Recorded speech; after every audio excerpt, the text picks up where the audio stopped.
sir. Begini, terjemahan letterleknya begini aja. Sir itu namanya palung hati. Jadi kita dalam diri manusia ini semuanya yang lihat mata, hidung, telinga, perabaan, mulut, ini namanya hardware. Softwarenya itu adalah diinstal oleh Allah yang tidak bisa dilihat dengan mata. Tapi gejalanya ada software ya, piranti lunak namanya itu.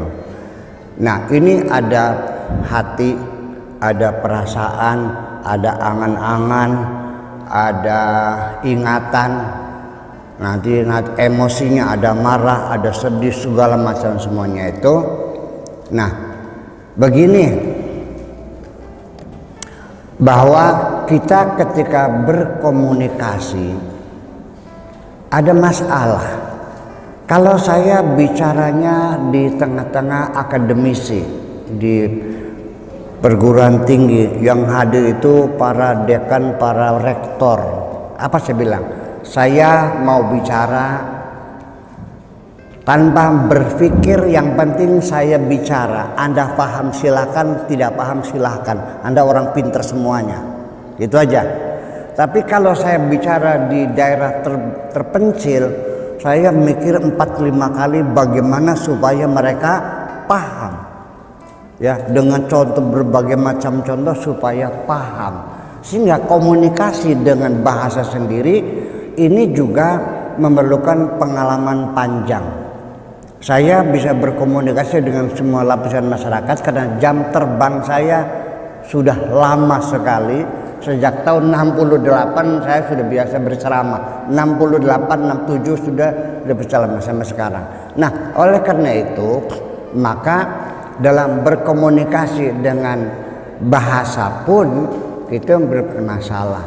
Nah, nanti pada suatu ketika orang sudah tingkat sirnya ini tinggi, apa yang terjadi? Berkomunikasinya sudah tidak menggunakan bahasa lagi. Ya, karena manusia itu ketika berpikir menggunakan bahasa. Nah, ketika orang berpikir itu kita bisa menangkap gelombang suara itu melalui gelombang ruhani. Kita bisa paham orang itu sedang mikir apa. Nah, ini cerita kewalian. Dulu ada seorang murid di Baghdad, berguru sudah sekian puluh tahun, rupanya ilmu sang guru sudah dikuasai. Si murid ini ingin mendapatkan ilmu yang lebih tinggi lagi. Kata mursyidnya, wahai muridku, ilmuku sampai sini, kamu sudah menguasai.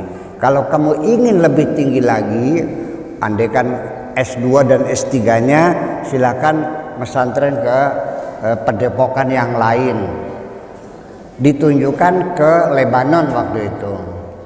Jadi si murid ini berangkat ke Lebanon, menemui gurunya namanya Syekh Abdullah. Ditanya oleh gurunya, ada apa engkau sini? Saya ingin menuntut ilmu. Saya sudah menuntut ilmu, saya dari Baghdad mau belajar ke sini. Oke, mangga silahkan. Nah, zuhur sholat berjamaah, lalu duduk berputar sambil berzikir masing-masing. Nanti asar sholat lagi, duduk mutar masing-masing. Lama kelamaan murid baru ini bertanya, Pak Kiai, ini pengajiannya kapan? Ini kapan kita pengajiannya? Kata gurunya, setiap habis sholat kita kan ngaji. Lah, ngaji apa?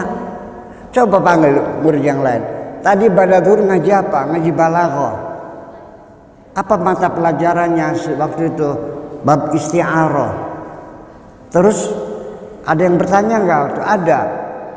Ada yang bertanya apa bedanya majaz dengan isti'arah? Kok begitu? Jadi ternyata ketika mereka sambil bawa tasbih itu, di situ terjadi pembelajaran. Ada dialog tanya jawab. Jadi bagaimana? Oh, wahai muridku, ini kami adalah perguruan yang berkomunikasinya sudah tidak menggunakan bahasa lagi. Nah, ini. Jadi ketika yang berkata itu hati, maka bisa bisa disadap oleh orang lain, karena hati sesuatu yang tidak bisa terdengar ketika berbicara, ya kan begitu. Dendam orang di hati bisa didengar enggak kan? Kegembiraan seorang ibu-ibu bisa enggak. Tetapi bagi yang punya receivernya sendiri, yang punya detektornya sendiri, itu bisa menangkap kata hati. Jadi hati ketika berkata, semua ada beberapa orang yang mampu menyadap kata hati.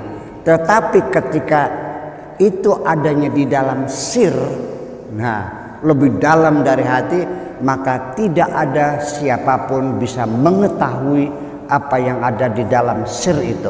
Sekalipun malaikat pun tidak bakal tahu. Yang bisa tahu hanya Allah saja.